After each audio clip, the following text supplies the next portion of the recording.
tracking for your Facebook ads is really, really important. Tracking is what tells Facebook when you had a purchase or when a lead signed up.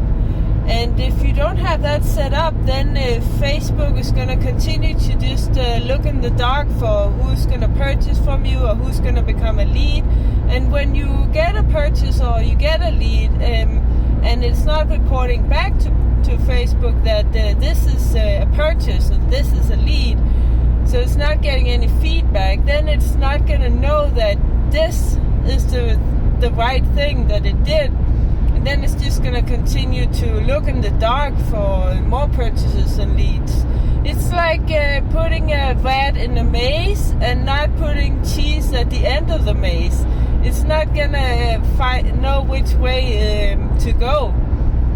Except when, with back to Facebook ads, except when you are using lead forms or any other kind of when you're, for instance, sending people to Messenger or to WhatsApp, anything that is on the app or the apps itself, where you're not sending them off the platforms, then Facebook can track it without setting up the pixels.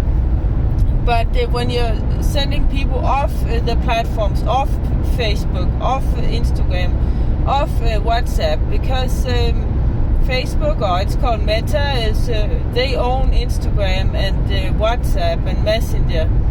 So anything that is sending people away from those places, like to your website, for instance, that has to be set up with the pixel on your website so that Facebook can kind of determine, is this person going to purchase, or did they add to cart if you're selling a product, or did they become a lead? And when it gets this kind of feedback from your pixel on your website, then it knows, okay, this is the right thing. I'll find more people that are similar to this person that took the correct action.